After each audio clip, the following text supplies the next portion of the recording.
Hello Team Phoenix and welcome to yet another of my YouTube videos. We shall be talking about part 2 of your journey from Kenya as a nurse to the United Kingdom. So if you have not been following me, please do. This is Catherine Weiner stroke Kate Mimi. Kate Mimi is my pen name, so feel free, relax and enjoy. Let's do this. So Team Phoenix, some people may wonder what gives me the right to know anything or to talk anything about working in the United Kingdom. Well, the reason is simple, that I have worked in a care home, I have worked in an NHS hospital, and now I got a new job as a band 6 nurse. It's a teaching role down in London. So hell yes, I know something, and I'm going to say something about jobs for nurses in the United Kingdom. So please, if it is not too much to ask, listen along. So let's recap. Last time we talked about what you need to do. We agreed that you're going to be a registered nurse with the Nursing Council of Kenya with a valid license, and you're going to start an account with the Nursing and Midwifery Council of the United Kingdom. You're going to do verification of your papers through the NCK to the NMC, and then you're going to have your papers or your record of training sent by your university or your college, whatever is the case. For me, it was a mission training college, Nazareth Hospital Medical College. That is my former school. Yeah, so proud of that place.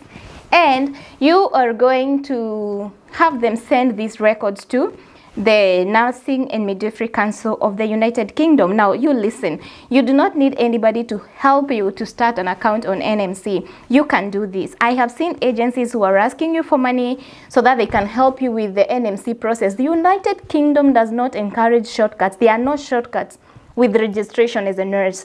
Be willing to put in the work. You put in the work and you're going to be a registered nurse. So you've done your competence-based test. You've done your everything.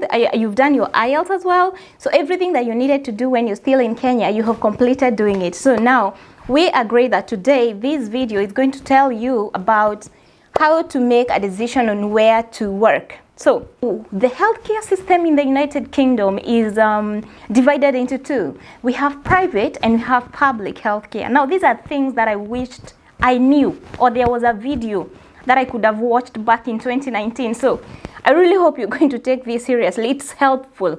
So we have private healthcare and we have public healthcare. Public healthcare is the main one. It is run by the National Health Service. It is owned by the public. It is funded by the public. So all our taxes and everything else goes into that. Okay, that is what happens. Now, you need to realize that there must be a reason why you live in Kenya. Kindly do not be like, yours truly here, I was running because the heat was too much, just like I told you, isn't it? So please don't run away. Make a decision, and even if you're running away, please have a plan, okay? Don't just rush into things. Now, you need to know that private healthcare will always pay more, even in the United States, even in Australia, even in Canada, everywhere in the world, even in Kenya itself. Private healthcare pays more than public healthcare, okay? Private healthcare, or the whole healthcare system, is further divided into, we have hospitals, we have rehabilitation facilities, and we have nursing and or care homes. Let's call them care homes. When I say the word rehabilitation, the image that many of us have in our minds, at least what I had in mind, is a center to help people who are dealing with substance abuse. But I want you to realize that rehabilitation is of different forms. We have people who've had accidents and they are undergoing physiotherapy. We do not want them to stay in the hospital for ages. So they have community rehabilitation centers, which are actually, like halfway between the acute hospital and the community. So they are there. These are rehabilitation centers. We call them rehabilitation facilities. Okay. We also have mental health. We have mental health facilities as well. So these are areas that you can choose from. I left Kenya and came to the United Kingdom to work in a care home. So believe me, I have experience of a care home in the United Kingdom. I was earning some good money. I have to admit that to myself. Unfortunately, I'm not at liberty to show you my pay slips because of confidentiality. I'm bound by law not to. But what the thing is, it ranges between £30,000 a year to 35,000 a year working in a care home in the United Kingdom. Means you go home with about 2,000, okay, a maximum of 2,400. Let's go with 2,300, 2,300 per month, pounds. And that is you working in a nursing home. Okay, at the least, you can earn something like 1,800 pounds. Now, remember that this money, if you convert it into Kenya shillings, it's a lot of money. And this is the trick that most youth agencies will employ to land you funny contracts. Now, listen. When you convert this money into Kenyan shillings, it is a lot of money, especially because the Great British Pound is very strong. But I want you to realize, nurses, that you're not coming to the United Kingdom to spend money in Kenyan shillings. You're spending this money in pounds, okay? So you need to realize that the more you're earning, you need to plan your money. You need to budget for it and know, how much do I need for my kids? How much do I need for my spouse? How much do I need to sustain myself? These are decisions that you'll have to make, and especially how much of this money is black tax. We talked about black tax. If you have not read about black tax, head to www.katemimi.com and type black tax. Just look for one of the articles I did there on black tax. There's a lot to talk about that. The other thing is that hospitals, private hospitals will also pay more, okay? They will also pay more, roughly around the same range with nursing care homes or care homes for the sake of this conversation. So if you want money and you want it right now, please do not be ashamed of wanting money. Everybody wants money. By the way, it is part of why we live Kenya. Don't be afraid of going to private healthcare, okay? By all means, go to a nursing home, go to a care home, make money, go to a private hospital, make money. If you need it right here and right now, kindly highlight that statement, right here and right now. Okay, because it is going to make sense when I continue with this. The other thing is the National Health Service. Now, this is the publicly owned branch of healthcare in the United Kingdom. And kindly don't get me wrong, even the private sector, we call it the social care sector. When it is chronic care, that is akina nursing care homes and rehab facilities, they are all regulated by the government. But what I'm trying to show you is there are these hospitals publicly owned and directly run by the government, okay? These are the National Health Service hospitals, like where I work, okay? So they are divided into different groups. So many groups of hospitals make what is called a trust. T-R-U-S-T, yeah, trust. It confused me as well when I came here. I was like, what in the world is a trust? And what is a trust? What am I supposed to do with trust? I thought trust is, something different, is a virtue. Okay, so trusts. Trusts are based in regions. So a particular region can have so many hospitals which come together and they are run by a body or a board that we call a trust. So, for example, Trust A can have 10 hospitals. Okay, Trust B can have 20. Trust C can have 3. It does not matter. So what really determines this trust is the allocation. Okay, so this trust, if I am in London, for example, let me use London. Oh, I love this city. London will have so many trusts. Why? Because there are so many people and there are so many regions in London. We have North London, we have South, even South has South East, has Southwest, we have Central London. So you expect so many trusts that own different hospitals. I really hope this is helping you come to a realization of what it means to have an NHS trust. And because money is a factor, when you are yet to get your PIN, kindly remember that I told you that in the United Kingdom, you need to do 2 exams for you to get your personal identification number or PIN, and that is a nursing license. You need to do, number 1, the competence-based exam, which you will do in Kenya, and you have passed already. And then you need to do the objective structured clinical exam, which is the OSCE. So you will do the OSCE when you're in the United Kingdom. And why I'm not going so much into the OSCE exam is because you will need a job first, even before you do the OSCE. So before you get your PIN, you will be paid as a pre-registered nurse. Pre-registered nurse means that you are yet to get your registration, and it will last as long as you do not have a PIN. So as soon as you get your PIN and you get your you pass your OSCE, congratulations. Then you are a registered nurse. You are the newest UKRN. Happy dance, happy dance. happy dance. Yay. Okay, fine. Nimeacha mchezo. You will automatically enter what is called the Agenda for Pay program. Now, Agenda for Pay is a policy, or it's a document, it's a guidance between the government of the United Kingdom and all the associations and unions that represent nurses in the United Kingdom, whereby the employers of nurses, whereby they agreed that nurses will enter at this particular level of salary or pay point, and then they can progress pole pole, mdogo mdogo. Think about the Kenyan system. I remember when I graduated, or when I started working, when the government of Kenya employed me as a nurse in one of the public hospitals in Kenya, I entered job group H. Yeah. So, and as the years progress, now H starts at a certain amount. That is in terms of basic salary plus the allowances, blah, blah, blah, blah.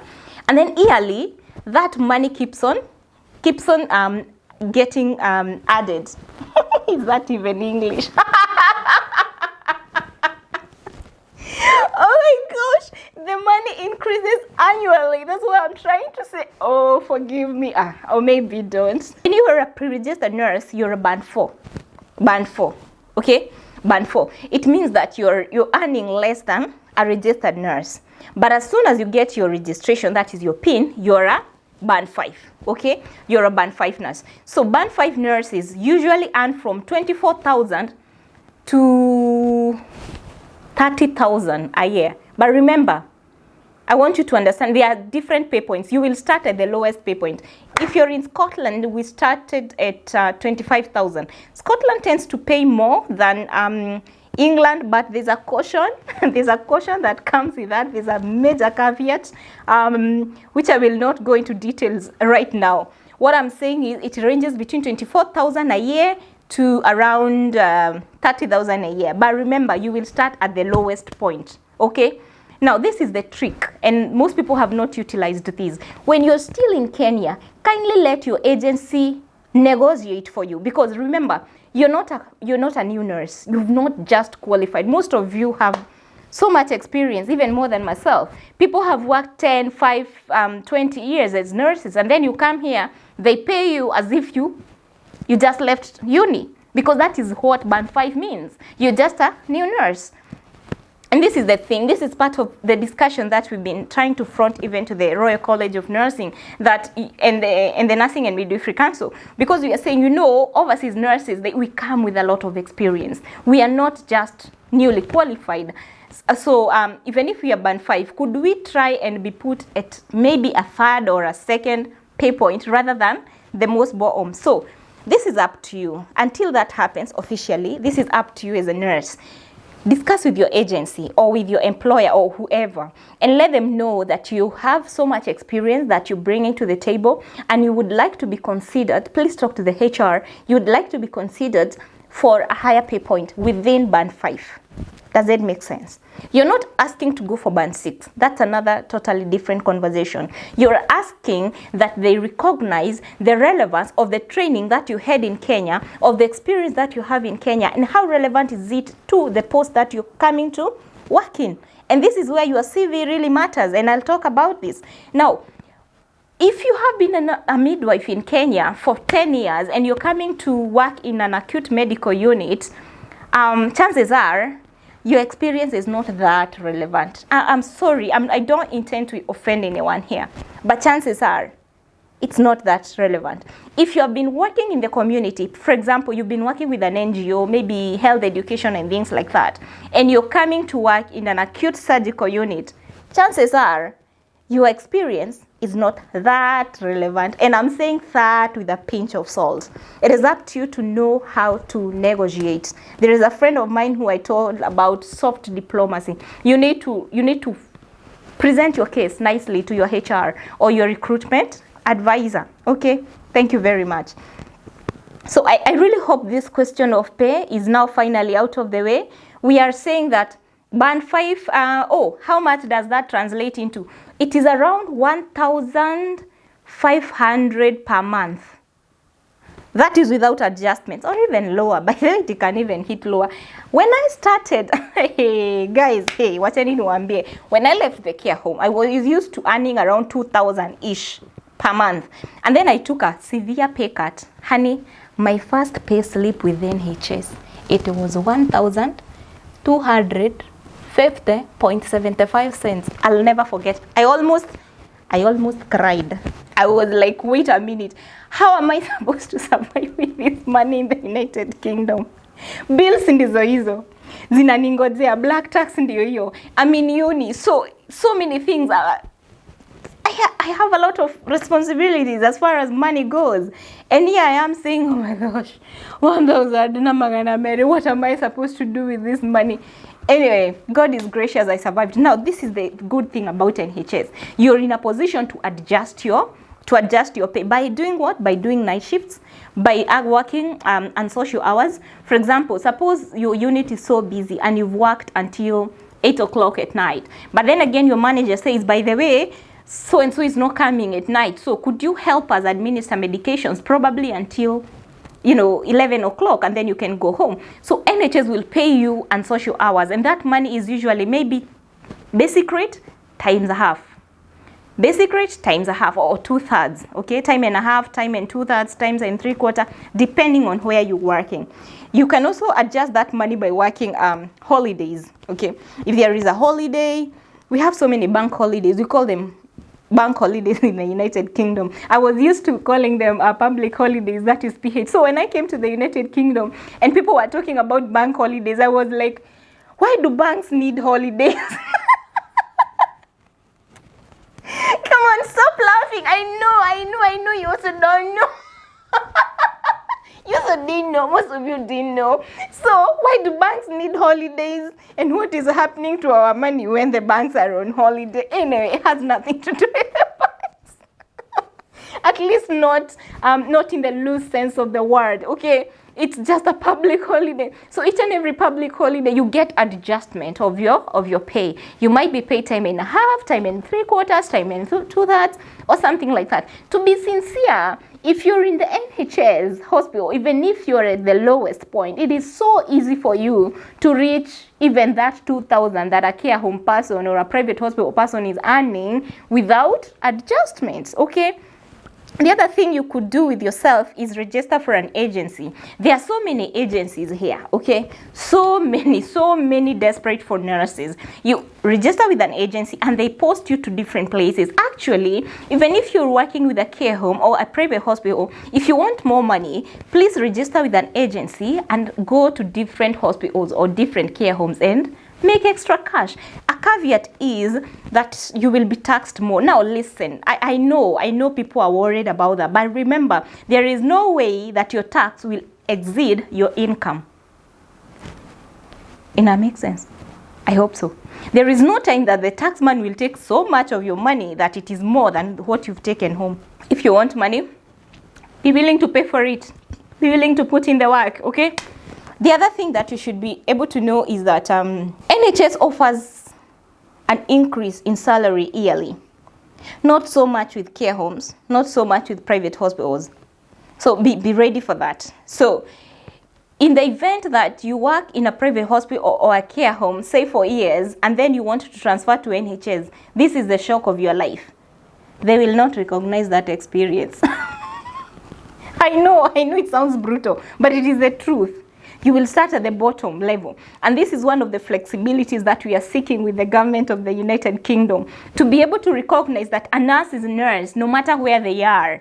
That a nurse is a registered nurse as long as their practice is up to date, as long as they have no restrictions. Surely their experience should matter even to the NHS. That's the thing. And this is one of the things that made me leave the care home in such a short time, because I started thinking, if I continue staying in the care home, what will happen to when I want to go back to the hospital? Because I'm a renal nurse. You've watched my videos when I'm teaching about kidney disease and things like that. So I thought, if I continue staying in the care home, what am I doing to my practice as a renal nurse? That means I'll become so rusty, my skills will disappear, and when I go to the NHS, I'll have to start at the bottom once again. So you know what?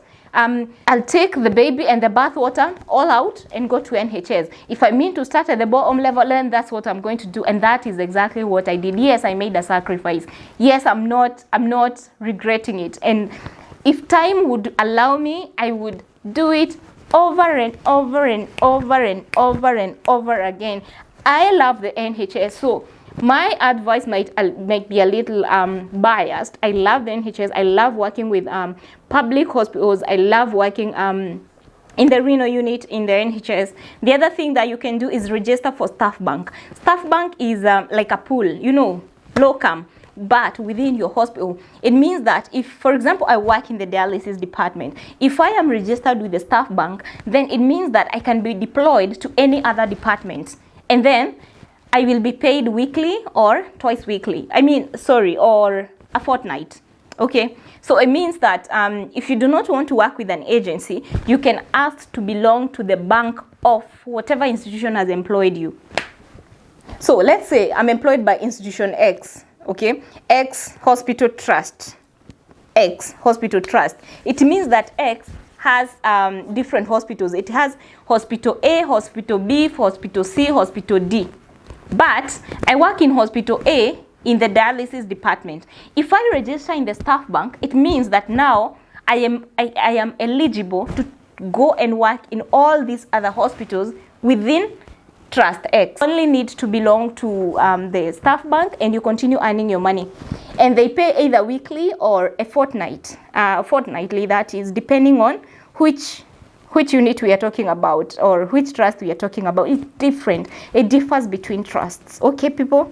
Thank you very much. The other thing with NHS is you have a very good chance to develop yourself. It is also quite flexible. If you're not happy with the unit where you are posted, if you are experiencing hostility that you cannot resolve, I will talk about that in another video. NHS offers you a chance to address that matter by talking to the HR and saying, by the way, I'm not happy here. I would want to try out another unit. That's not the only reason. Sometimes, especially for you people who do not have specialities, you nurses who do not yet know what you want to do with your careers, NHS is so good that you can talk to your manager or whoever it is and say, you know, I would want to go. Suppose it's myself. Let me use myself as an example. Suppose I was posted in the dialysis unit and yet I do not have skills maybe of working in the wards. I can easily approach my manager and say, ma'am or sir or whoever it is, I would want to try out, let's say, the cardiac area. I would like to try cardiac nursing. I'd like to try endoscopy nursing. I would like to try radiology nursing. I would like to try working in the acute medical unit. I would like to try vascular surgical nursing or acute anything, or even the ICU or the HDU, wherever. And they will allow you to go and get your experience in that area. So that I really find that quite accommodating of the NHS.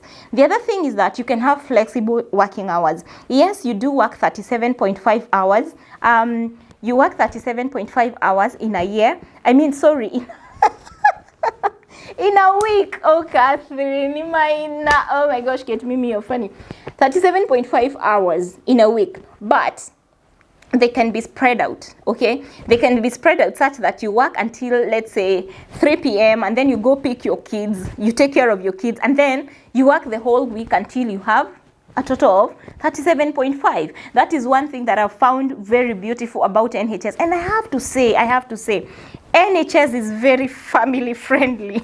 It is quite family friendly. If you want to raise a family within the NHS, you're able to do that very easily, okay? So you people, spouses, couples, struggling about managing your children, or how are you going to go about your job and your employment, probably you want to think about NHS. I want you to know what you want, know the area that you want to work in. I've given you pros of both private. I've given you pros of NHS. I've given you cons of the two of them.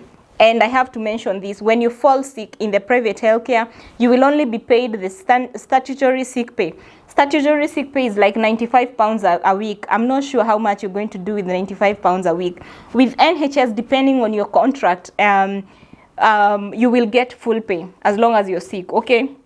So there is no point in time where NHS will tell you that, by the way, we are not going to pay you simply because you did not come to work. No. If you're sick, you will be paid within it. Probably that's one of the reasons why NHS appealed to me, because I was like, if I can be in a position where people are recognizing that I'm not a machine, I can get sick and I need time off, then I'll take it.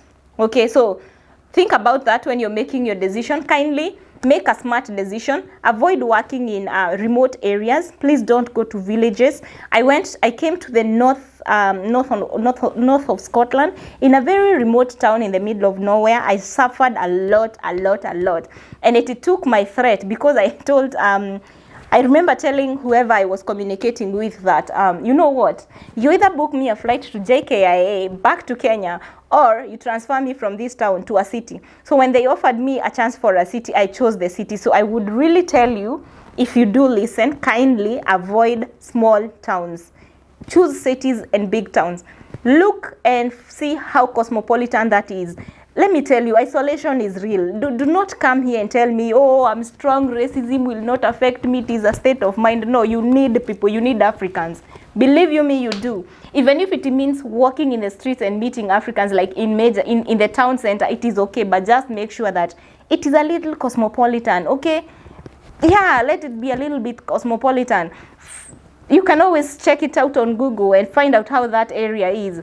The other thing I would say is avoid areas that are rough. It is called social deprivation. You will check it. There is an index on Google. It tells you areas that are socially deprived. The other thing, talk to your employer.